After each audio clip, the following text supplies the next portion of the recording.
warahmatullahi wabarakatuh dan selamat petang. Pada petang ini saya akan memperkatakan satu tajuk dalam bahasa Melayu STPM iaitu susunan ayat dalam bahasa Melayu. Tajuknya susunan ayat dalam bahasa Melayu. Apabila kita memperkatakan susunan ayat, apakah perkara yang kita nak susun dalam ayat itu sebenarnya? Kita nak susun apa? Di sini pelajar perlu faham bahawa perkara yang kita nak susun itu ialah binaan subjek dan predikatnya. Kedudukan subjek dan predikat itu menentukan susunan tertentu yang kita akan belajar pada petang ini. Sebelum itu, pelajar perlu memahami ataupun pelajar perlu tahu bahawa yang mana subjek ayat dan yang mana predikat ayat. Dalam satu ayat itu, pelajar perlu tahu yang manakah subjeknya dan yang manakah predikatnya. Contoh, datuk saya baru membeli sebuah rumah baru. Ayat begini, saya yakin bahawa pelajar maklum. Datuk saya merupakan subjek dan predikatnya ialah baru membeli sebuah rumah baru. Untuk mudah kita faham, kita ingat macam ni. Subjek ni ialah benda dan predikat tu cerita. Benda dan cerita. Bendanya apa? Datuk saya. Ceritanya baru membeli sebuah rumah baru. Okey. Ayat kedua. Anak Encik Halim belum pulang dari luar negara. Subjeknya anak Encik Halim. Belum pulang dari luar negara ialah predikatnya. Baik. Ada pelajar, dia hanya pakai hafal. Dia anggap bahawa subjek ni mesti di hadapan. Dari awal sampai ke mana-mana. Subjek.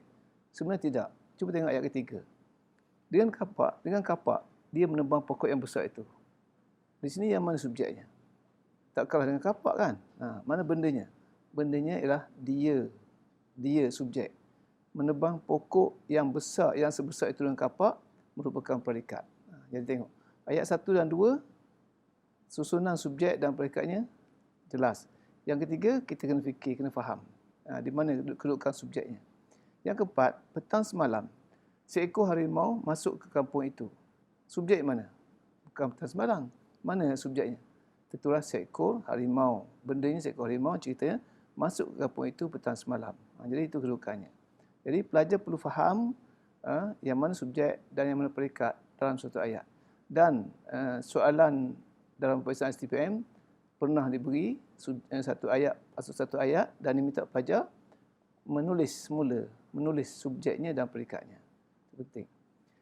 Ya, apabila kita memperkatakan aspek susunan ayat, hanya dua susunan ayat yang tajuk besarnya dua, iaitu susunan ayat pertama susunan biasa dan yang kedua susunan songsang. Sebut susunan ayat tu susunan biasa dan susunan songsang. Pelajar boleh ingat apa? Susunan SB dan SS. SB susunan biasa, SS susunan songsang. Jadi sekarang kita tengok yang mana dulu. Susunan biasa. Ini mudah. Susunan biasa maksudnya apa? Subjek mendahului predikat.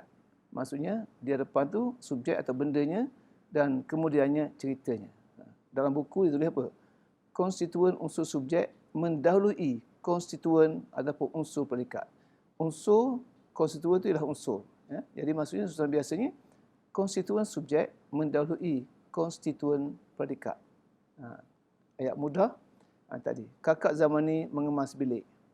Kakak Zamani mengemas bilik. Subjeknya kakak Zamani, predikatnya mengemas bilik. Ini ayat susunan biasa. Sebuah kereta terlanggar kambing di tepi jalan. Susunan biasa, subjek, predikat. Anggota unit beruniform itu mendirikan khemah. Subjek, predikat. Jadi ini susunan biasa. Begitu juga yang ayat yang keempat. Kampung di kawasan pedalaman itu sedang dimajukan. Mana subjeknya? Kampung di kawasan pedalaman itu. Predikatnya sedang dimajukan. Sebab itu lebih mudah kita faham benda yang cerita. Bendanya apa? Kampung di kawasan pedalaman itu. Bendanya, ceritanya sedang dimajukan. Sebab di sini ada pelajar buat kampung subjek, di kawasan pedalaman itu sedang dimajukan itu dibuat sebagai predikat. Itu salah. Adik bongsu awak belajar di mana sekarang? Adik bongsu awak merupakan subjek, belajar di mana sekarang merupakan predikat. Jadi ayat susunan biasa ni senang, iaitu subjek mendahului predikat. Baik, untuk memastikan pelajar lebih mahir, saya minta pelajar bina 3 ayat susunan biasa. Bina ayat sendiri, ayat susunan biasa, supaya kita dapat mahir dengan ayat, supaya kita lebih mahir tentang ayat susunan biasa. Jadi habis mengenai susunan biasa. Kita tak panjang sebab ini senang. Kemudian kita pergi susunan sonsang. Ayat susunan sonsang.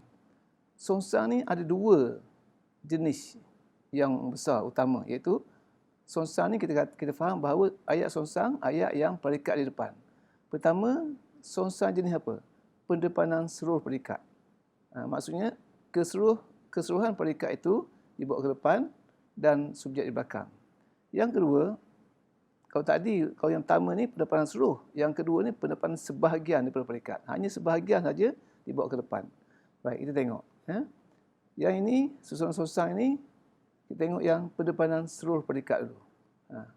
Ini pun senang juga. Artinya semua konstituen ataupun unsur predikat dibawa ke depan ataupun dikedepankan. Contohnya, tempat itu jauh dari sini.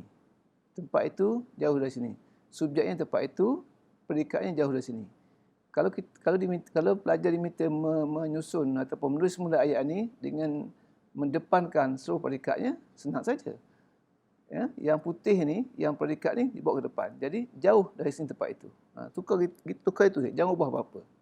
Tempat itu jauh dari sini. Kalau pendepanan seluruh predikat, jauh dari sini tempat itu. Okey, yang kedua macam mana? Seekor burung hantu di atas pokok tembesu. Cuba kita susun ikut pendepanan seluruh predikat. Macam mana?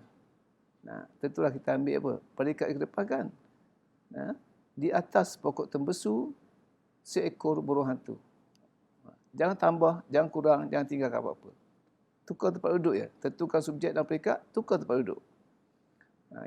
Jadi ayat susah ini dari sini pun mudah dipahami kerana semua konstituen subjek bertukar tempat dengan semua konstituen predikat tadi. Senang ya. Jadi kita dah habis apa?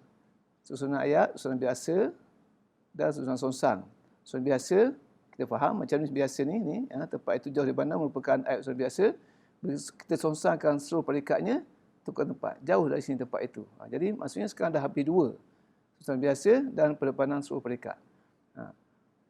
Baik, sekarang untuk menilai sama ada pelajar yang faham atau tidak, cuba tengok ayat ni. Tukar ayat susunan biasa yang berikut kepada ayat susunan sonsang jenis pendepanan seluruh predikat. Maknanya saya beri ayat susunan biasa dan pelajar diminta menukar ayat susunan ini kepada ayat sonsang jenis pendepanan seluruh predikat. Kena ingat, apa konsepnya pendepanan seluruh predikat tadi? Pendepanan seluruh predikat bermaksud semua unsur ataupun konstituen predikat dibawa ke depan dan subjek di belakang. Contohnya apa? Anak kambing datuk terlanggar oleh kereta. Anak kambing datuk terlanggar oleh kereta. Anak kambing datuk merupakan subjek, terlanggar oleh kereta merupakan predikat. Jadi kalau anda diminta menukarkan bentuk ini kepada pendepanan seluruh predikat, bawalah predikat ni ke depan, iaitu terlanggar oleh kereta anak kambing datuk. Terlanggar oleh kereta anak kambing datuk. Nampak tak? Subjek predikat dah dikedepankan dan semua unsur subjek di belakang. Tak ada ubah apa-apa. 3 batang pokok, contoh kedua, ayat kedua. 3 batang pokok di belakang rumah tumbang semalam. Subjek mana? 3 batang pokok di belakang rumah, subjek. Bendanya. Tumbang semalam, ceritanya, predikatnya. Jadi, kita nak tukar apa sekarang? Nak menyusun semula supaya jadi ayat pendepanan untuk mendepankan seluruh predikat. Jadi maksudnya, semua predikat dibawa ke depan. Jadi ayat apa sekarang? Tumbang semalam. Tumbang semalam, 3 batang pokok di belakang rumah. Mudah je. Ya? Okay. Yang ketiga, ini saya buat garisan mungkin lebih mudah. Yang ketiga, masalah pencemaran bahasa berterusan sejak dahulu. Masalah pencemaran bahasa berterusan sejak dahulu. Mana subjek? Mana subjek? Jadi subjeknya masalah pencemaran bahasa. Predikatnya berterusan sejak dahulu. Apabila kita tukarkan kepada bentuk ataupun kita nak susun untuk menjadikan mendepankan seluruh predikat, dan kita ambil ni. Berterusan sejak dahulu masalah pencemaran bahasa. Okey.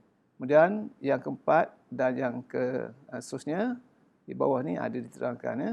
Mereka bertiga akan berangkat ke luar negara esok. Jadi mereka bertiga subjek akan berangkat ke luar negara esok, predikat. Dia tukar. Akan berangkat ke luar negara esok mereka bertiga. Faham? Dan yang kelima, kami dapat ke sana dengan bantuan penduduk kampung. Mana subjek? Subjek kami. dapat ke sana dengan bantuan penduduk kampung melakukan peringkat. Jadi kita nak apa? Nak mendepankan suruh peringkat, maksudnya dapat ke sana dengan bantuan penduduk kampung kami. Sepatut ada koma sini, kami. Itu bentuknya. Jadi pelajar mungkin diberi soalan macam 4-5 ataupun macam ni, 4-3 ni, diminta kita tukar ataupun susun semula, bina semula dalam bentuk pendepanan suruh peringkat. Boleh faham? Jadi kesimpulannya, kalau diminta menulis ayat, membina ayat yang mengalami pendepanan suruh peringkat, maksudnya kita kena bina ayat biasa dulu. Biasa macam ni, anak kami Datuk Telanggau ni, bina ayat biasa, bina ayat usul biasa dan tentukan subjek peringkat, kemudian tukar tempat duduk, kedudukannya. Peringkat di depan, subjek di belakang. Boleh faham? Baik. Itu satu bahagian. Seterusnya, kita kena faham juga bahawa predikat ayat ni boleh terbina daripada frasa-frasa tertentu. Bukan frasa nama saja. Predikat ayat boleh terbina daripada frasa-frasa tertentu. Satu, boleh terbina daripada frasa kerja. Predikat ayat boleh terbina daripada frasa kerja. Contohnya, Razak memanjat pokok rambutan di kebun datuk. Jadi, yang kuning ini, memanjat pokok rambutan di kebun datuk merupakan frasa kerja. Frasa kerja. Kalau kita nak jadikan ini, nak songsangkan seluruh predikat, kita buat apa? Memanjat pokok rambutan di kebun datuk, Razak. Itu kalau kita nak buat macam tadi. Nak mendapat pendepanan seluruh predikat. Ya? Yang kedua, mereka bertiga sedang berbincang di sana. Kalau kita nak susun macam tadi, pendepanan seluruh predikat, sedang berbincang di sana, mereka bertiga. Macam tu. Tapi sekarang kena faham, saya nak tunjukkan bahawa ini adalah frasa kerja. Memanjat pokok, sedang berbincang merupakan frasa kerja. Predikat ayat ini, yang kuning ini merupakan frasa kerja. Yang kedua, predikat ayat juga boleh terbina daripada frasa adjektif. Contohnya, pelajar itu rajin ke sekolah akhir-akhir ini. Pelajar itu rajin ke sekolah akhir-akhir ini. Jadi, rajin ke sekolah akhir-akhir ini ialah frasa adjektif. Adjektif. Yang kedua, tempat itu memang bersih sejak dahulu. Memang bersih sejak dahulu merupakan frasa adjektif. Jadi tengok beza. Jadi ini predikat ayat frasa kerja, ini predikat ayat frasa adjektif. Yang ketiga, predikat ayat juga boleh terdiri daripada frasa sendiri nama. Pemain badminton itu dari negara jiran. Dari negara jiran merupakan frasa sendiri nama. Kemudahan itu untuk pelajar dari luar bandar. Untuk pelajar dari luar bandar merupakan frasa sendiri nama. Jadi, apa tujuannya? Tujuannya, pelajar kena faham bahawa dalam ayat ada predikat ayat ini boleh terdiri daripada frasa kerja, boleh terdiri daripada frasa adjektif dan boleh juga terdiri daripada frasa sendiri nama. Apabila frasa-frasa ini nak disongsangkan, ada pelbagai cara. Frasa kerja ada 4 cara kita songsang. Kita songsang nanti. Frasa adjektif ada 3 cara. Frasa senama ada 2 cara. Jadi sekarang kita tengok apa cara-cara itu. Pertama, pendepanan sebahagian daripada frasa kerja. Pendepanan sebahagian daripada frasa kerja. Maksudnya yang kita nak kedepankan frasa kerja. Ada yang kita boleh mendepankan ataupun kita namakan dia pendepanan kata kerja saja. Kata kerja saja. Mana dalam predikat ayat tu kata kerja saja yang kita kedepankan. Yang kedua, kita boleh melakukan pendepanan kata kerja dengan objek. Kata kerja dengan objek. Pendepanan kata bantu dengan kata kerja dan pendepanan kata bantu dan kata bantu serta kata kerja. Ini ada 4 jenis.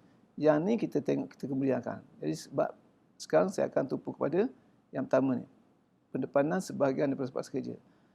Yang pendepanan sebahagian daripada frasa adjektif ada 3. Pendepanan kata adjektif saja, pendepanan kata pengguat dengan kata adjektif, pendepanan kata bantu dengan kata adjektif. 3 cara. Dan yang ketiga,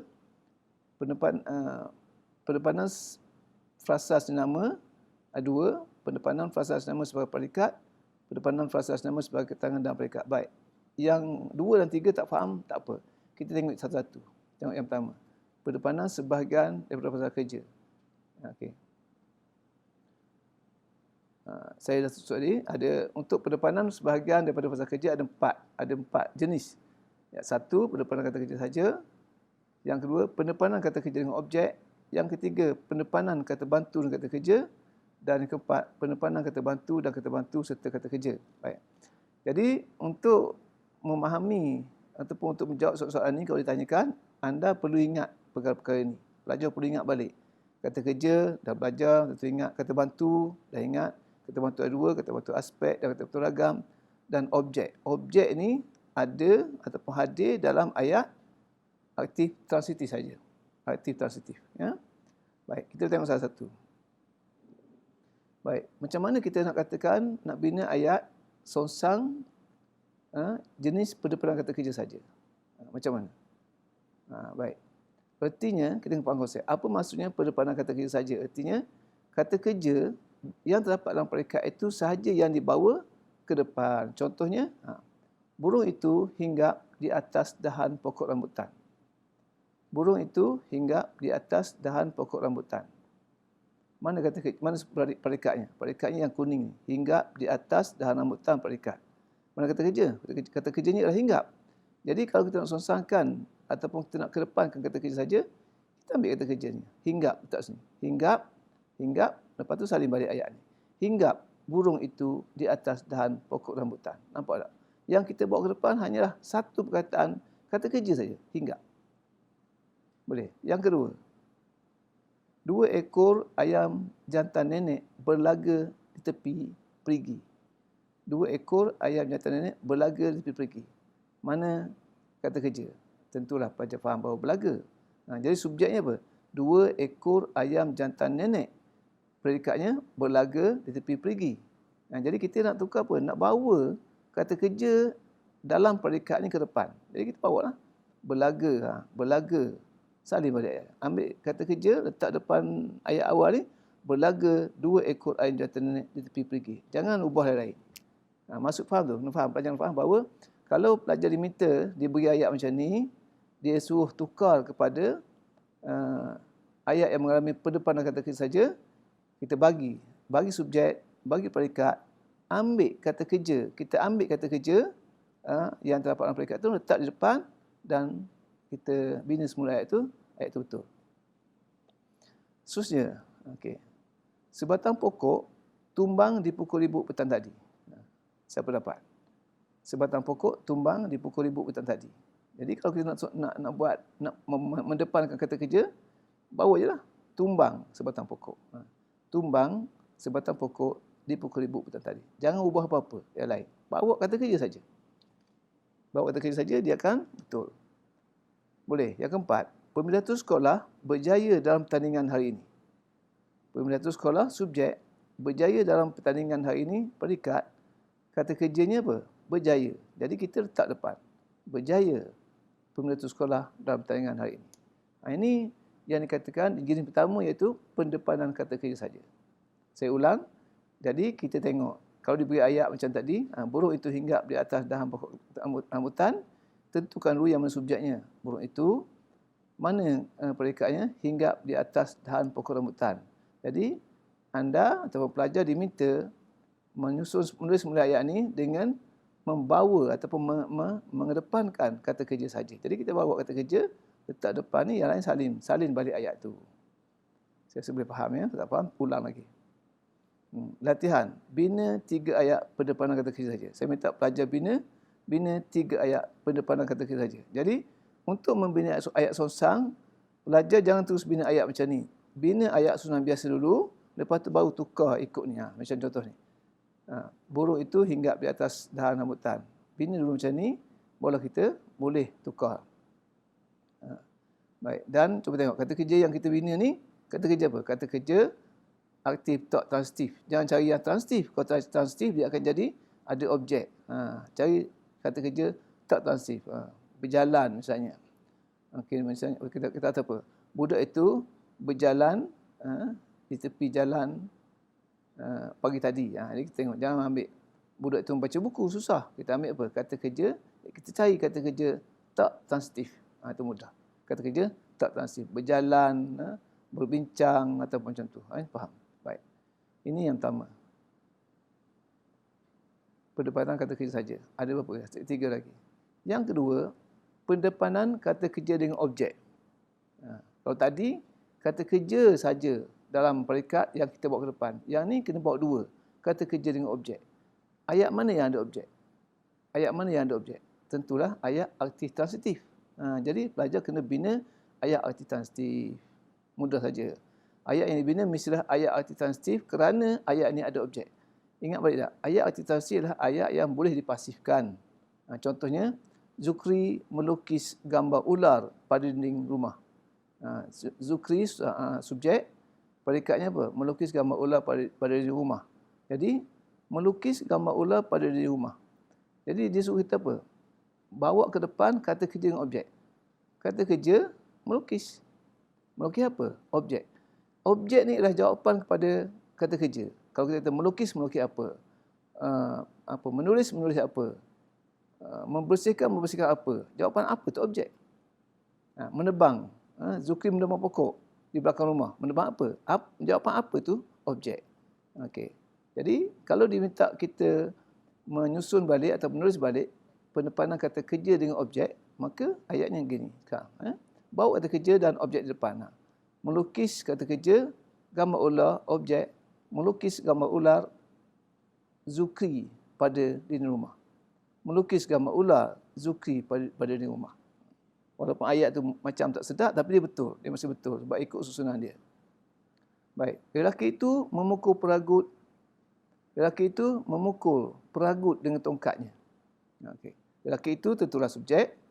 Predikatnya memukul peragut dengan tongkatnya. Mana sekarang ni kata kerja? Saya rasa pelajar faham bahawa kata kerja memukul. Objeknya memukul apa? Memukul atau memukul siapa? Peragut. Jadi, kalau kita nak kedepankan kata kerja dengan objek, barulah memukul peragut ke depan. Memukul peragut lelaki itu dengan tongkatnya. Nampak tak? Memukul peragut lelaki itu dengan tongkatnya. Kena faham betul baru boleh jawab soalan ni. Sebab mudah je. Kata kerja dengan objek, kata kerja dan objek. Yang ketiga, contoh ketiga. Haiwan liar merosakkan tanaman di ladang itu. Haiwan liar merosakkan tanaman di ladang itu. Jadi maksudnya apa? Subjeknya haiwan liar, kata kerjanya merosakkan, objeknya tanaman. Merosakkan apa di ladang itu? Jadi kalau kita nak susun kata kerja dengan objek, masukkanlah merosakkan tanaman haiwan liar di ladang itu. Yang akhir, yang keempat. Dr. Hanim merawat pesakit sebelum pulang tadi. Mana kata kerja? Merawat. Mana objek? Pesakit. Jadi, letakkan dua depan. Merawat pesakit Dr. Hanim sebelum pulang tadi. Ini yang dikatakan pendepanan kata kerja dengan objek. Yang kata kerja dengan objek. Jadi, kita faham konsep tu. Maksudnya, kalau tadi, pendepanan kata kerja saja. Kata kerja buat depan. Yang ni kata kerja dengan objek. Kata kerja objek buat depan. Baik, sebelum kita pergi pada dua lagi, kita baru habis dua. Kita cuba tengok ni. Dapat tak pelajar jawab soalan ni? Tandakan nombor satu jika ayat mengalami pendepanan kata kerja sahaja.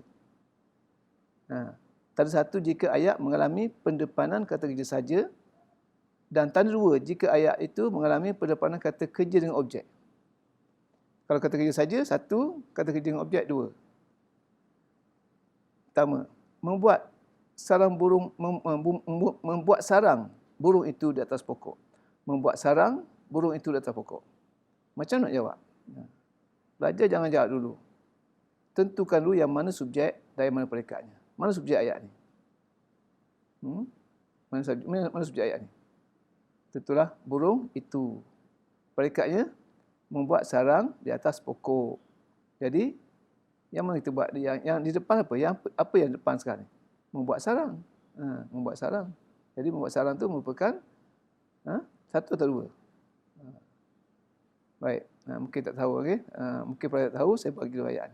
Membuat sarang burung atas pokok. Cuba tengok. Menangis budak kecil itu sepanjang malam.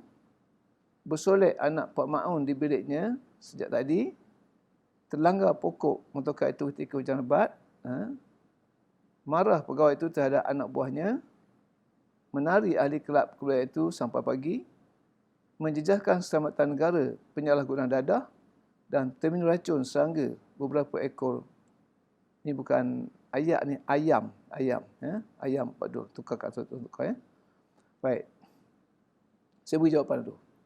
Membuat sarang burung itu di atas pokok. Ayat asalnya, burung, saya rasa untuk memudahkan pelajar faham, pelajar saling balik ayat ni. Burung itu membuat sarang di atas pokok. Bagikan yang mana subjek, bagi yang mana subjek dan predikat, cuba tengok sekarang ni. Jadi sekarang ni, membuat sarang, dah ada apa? Membuat kata kerja, membuat apa? Sarang objek. Membuat sarang burung itu di atas pokok. Jadi dua, iaitu apa? Pendepanan kata kerja dengan objek. Jadi asalnya apa? Burung itu membuat sarang di atas pokok. Itu asalnya yang ni. Jadi kali-kali kalau diberi ayat macam ni, bina ayat macam ayat usulan biasa dulu, nampak. Ayat asalnya, burung itu membuat sarang di atas pokok. Burung itulah subjek, membuat sarang di atas pokok adalah predikat. Jadi, yang diminta kita ke depan apa? Yang dibawa ke depan apa? Membuat sarang. Jadi, membuat kata kerja, sarang objek. Menangis budak kecil itu sepanjang malam. Okey. Ayat asalnya, budak kecil itu menangis sepanjang malam. Yang dibawa ke depan satu je menangis. Jadi satu, iaitu apa? Pendepanan kata kerja saja. Yang ni dua, kata kerja dan objek. Tapi kena susun macam ni, tentukan dulu. Yang ketiga, bersolek anak pemaun di biliknya sejak tadi. Ayat asal macam mana? Anak pemaun bersolek di biliknya sejak tadi. Jadi dia ambil satu perkataan saja. Kata kerja di depan. Satu. Satu maksudnya apa? Pendepanan kata kerja saja. Terlanggar pokok motokat itu ketika hujan lebat. Ayat asal macam mana? Motokat itu terlanggar pokok ketika hujan lebat. Jadi, yang dikedepankan apa? Terlanggar pokok. Kata kerja, objek. Kata kerja, objek. Dua. Boleh? Marah pegawai itu terhadap anak buahnya. Ayat asal apa? Pegawai itu marah terhadap anak buahnya. Pegawai itu marah terhadap anak buahnya. Baik, marah satu. Jadi, ini kata kerja saja. Jadi, di situ boleh nampak ya. Jadi, kalau dalam peperiksaan, soalan akan diberi ataupun pilihan akan diberi macam ni. Jadi kita tukar balik supaya jadi ayat biasa, tentukan subjek predikat dan tengok. Baik. Menari ahli kelab kebudayaan itu sampai pagi. Jadi sepatutnya apa? Ahli kelab kebudayaan itu menari sampai pagi. Satu perkataan yang bawa depan itu apa? Kata kerja saja. Kata kerja ke depan. Jadi jawapan satu. Menjejaskan keselamatan negara penyalahgunaan dadah. Mana subjek ayat ni? Tujuh ya. Menjejaskan keselamatan negara penyalahgunaan dadah. Sebenarnya subjeknya apa? Di sini. Penyalahgunaan dadah menjejaskan keselamatan negara. Jadi, menjejaskan apa? Kata kerja. Keselamatan negara, objek. Jadi, ini pun dua. Saya tak buat sini. Yang ke-8, terminal racun serangga beberapa ekor ayam pak dor. Jadi, subjeknya beberapa ekor ayam pak dor terminum racun serangga.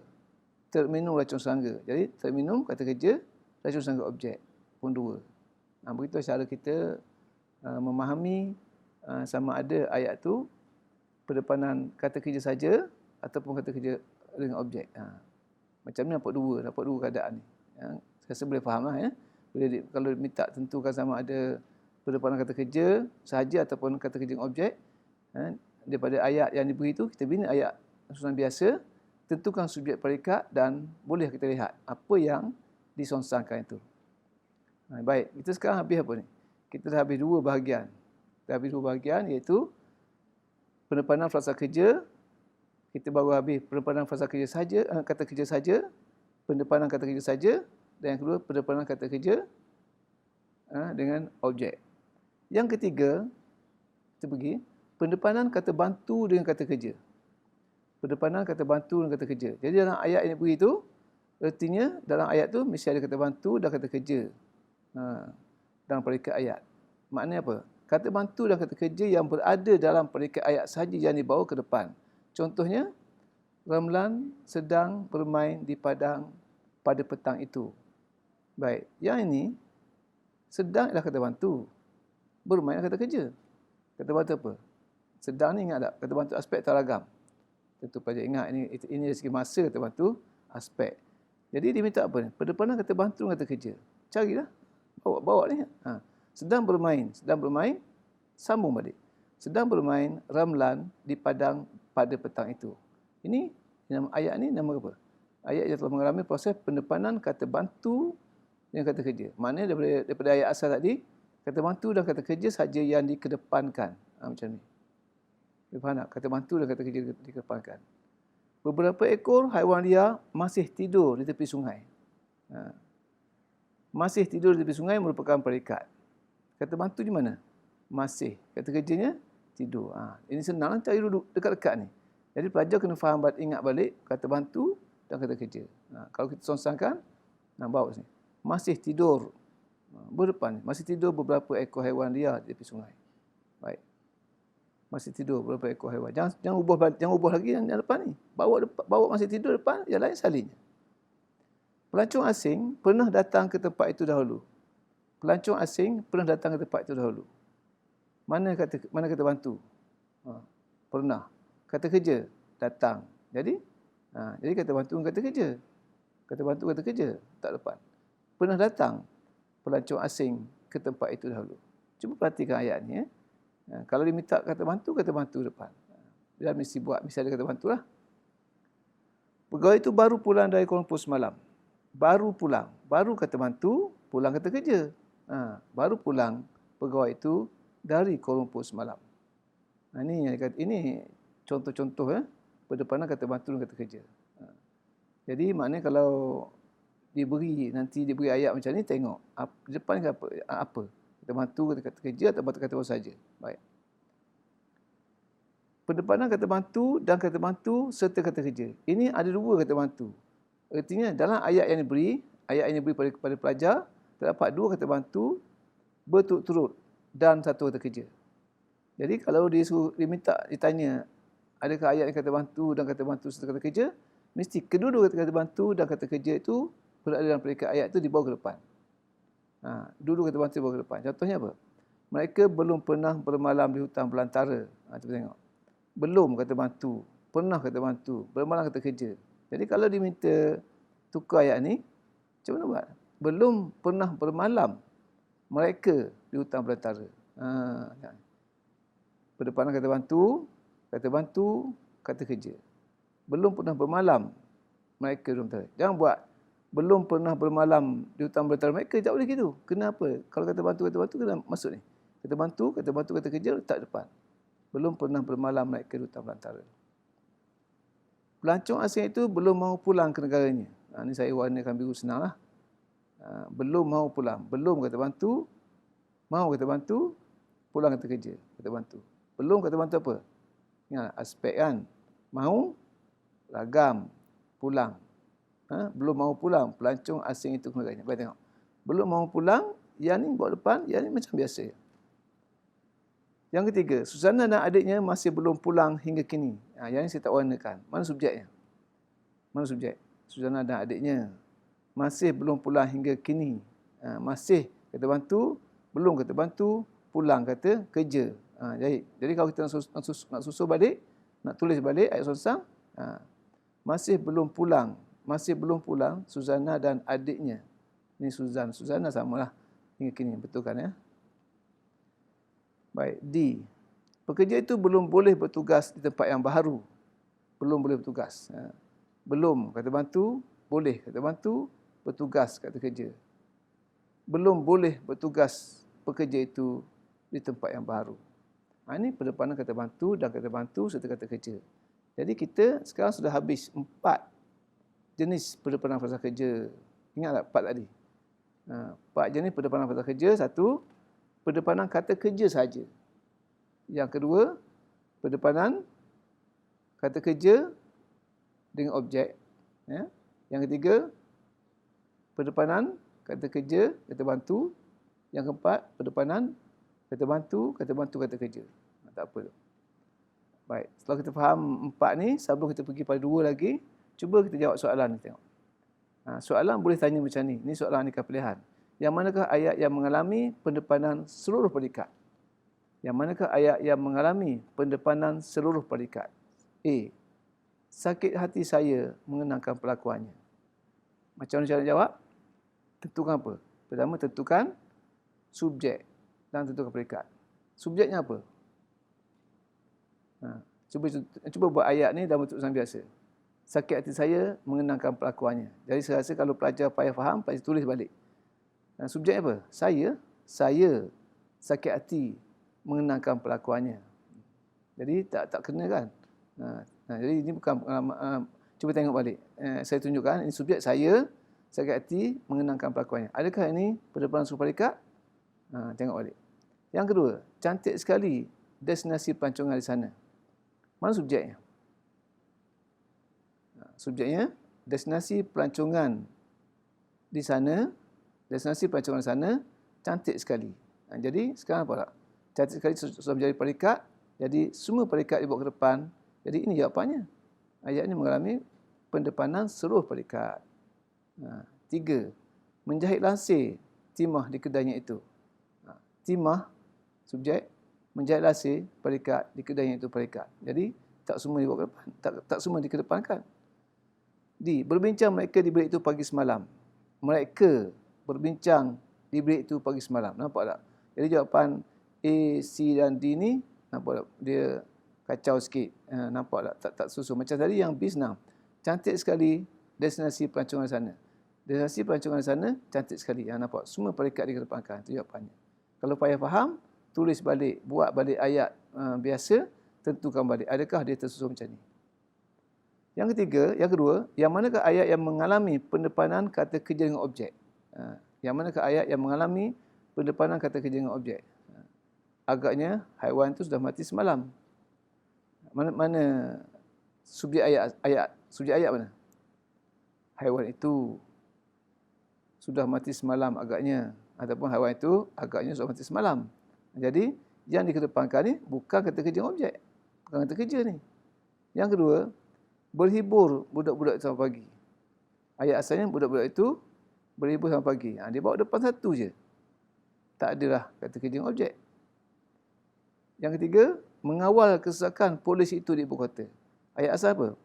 Polis itu mengawal kesesakan di ibu kota.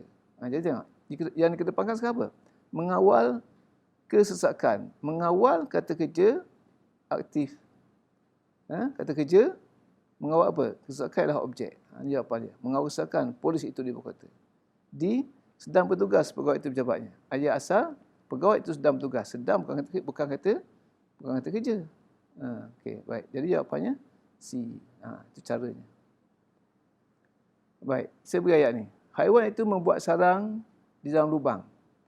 Nyatakan subjek dan predikat ayat di atas. Subjeknya apa? Saya rasa pelajar fahamlah yang ni. Haiwan itu. Predikatnya membuat sarang di dalam lubang. Soalan. Nyatakan jenis susunan songsang ayat ini. Membuat sarang di dalam lubang haiwan itu. Ini songsang apa ni? Tengok sini.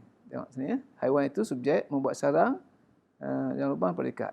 Jadi tanya pelajar, membuat sarang di dalam lubang. Membuat sarang di dalam lubang haiwan itu. Tak kena. Patutnya saya ubahkan membuat sarang. Membuat sarang haiwan itu. Saya baiki. Membuat sarang haiwan itu yang lubang.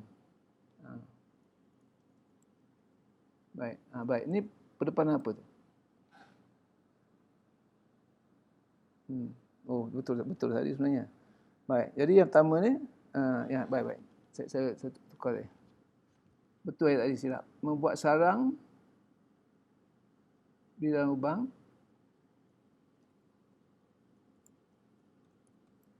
Okey. Betul. Okey, lama.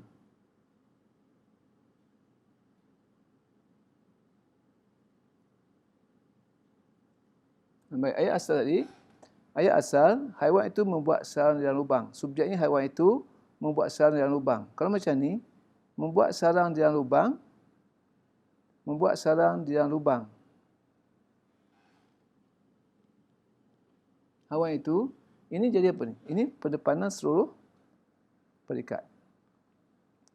Jadi kalau macam ni, membuat sarang di dalam lubang, haiwan itu, ini sudah jadi apa? Pendepanan seluruh predikat. Tapi kalau membuat sarang haiwan itu yang lubang, ini pendepanan kata kerja dengan objek. Sebab apa? Membuat ialah kata kerja, sarang ialah objek. Kata kerja. Baik, ini kena faham. Boleh. Okey. 3. Bina ayat songsang jenis pendepanan kata kerja sahaja. Pelajar diminta membina sendiri.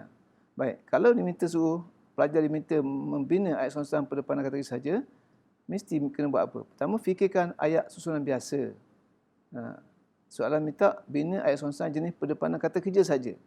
Tak kira lah pendepanan apa-apa pun, kalau diminta membina ayat, pelajar mesti bina ayat biasa dulu, ayat biasa.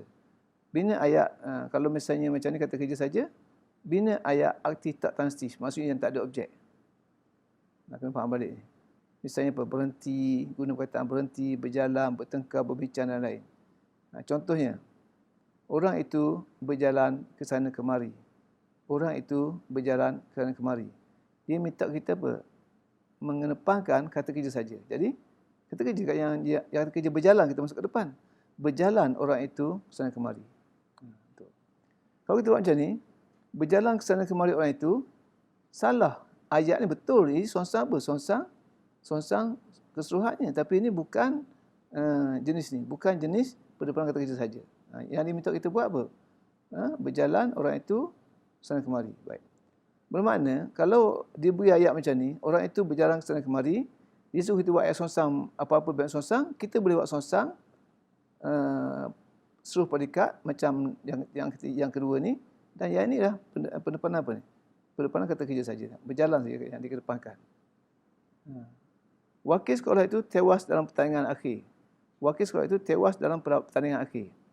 Baik. Dia suruh kita pendepanan kata kerja saja. Mana kata kerja? Mana subjek? Wakil sekolah itu. Kata kerja, predikatnya tewas dalam perlawanan akhir. Baik. Mana kata kerja? Tewas. Jadi, tewas wakil sekolah itu dalam pertandingan akhir. Tewas dalam perlawanan akhir wakil sekolah itu tak betul. Sebab tidak menepati ni tadi.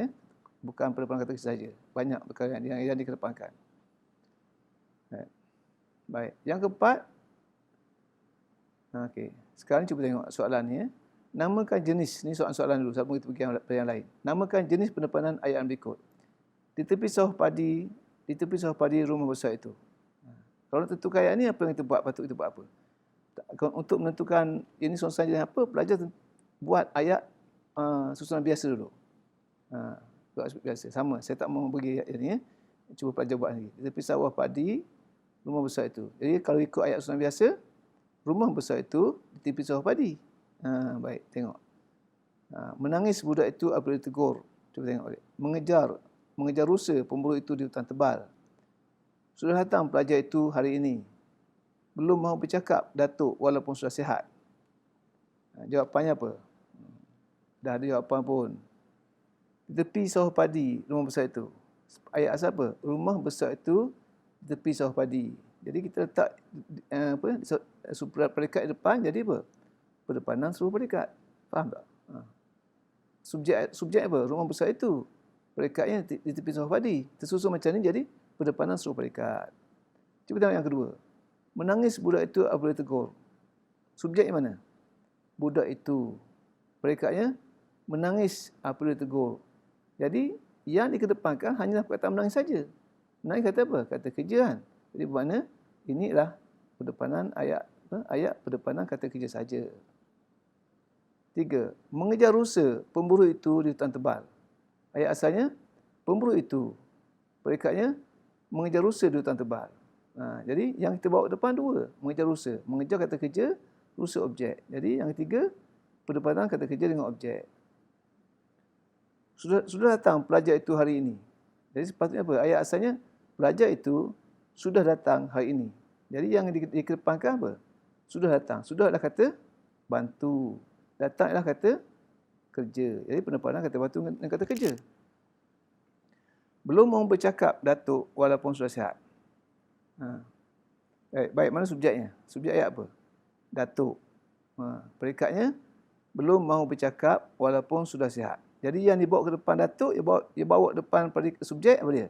Belum mahu bercakap. Belum kata bantu, mahu kata bantu, bercakap kata kerja. Jadi ini pendepanan kata bantu dan kata bantu serta kata kerja. Baik. Itu apa ni? Tengok, kita dah habis apa tadi? Kita dah habis pendepanan sebagai kata kerja, lama sikit. Kita ada 4 jenis. Pendepanan kata kerja saja, pendepanan kata kerja dengan kata objek, pendepanan kata bantu dengan kata kerja, pendepanan kata bantu dan kata bantu serta kata kerja. Baik, kita selesai dulu sini. Sebelum kita masuk pada dua lagi tajuk lain, itu pendepanan, ni belum kita buat ni. Pendepanan sebarang bahasa kerja dan pendepanan frasa asli nama. Jadi sampai di sini dulu untuk petang ni.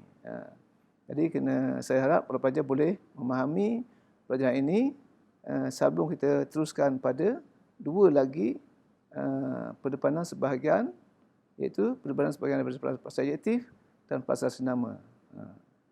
Saya harap jika ada yang tidak fahami, cuba ulang balik pengajaran ini dan cuba cari soalan-soalan untuk memantap lagi pemahaman anda. Sekian, terima kasih.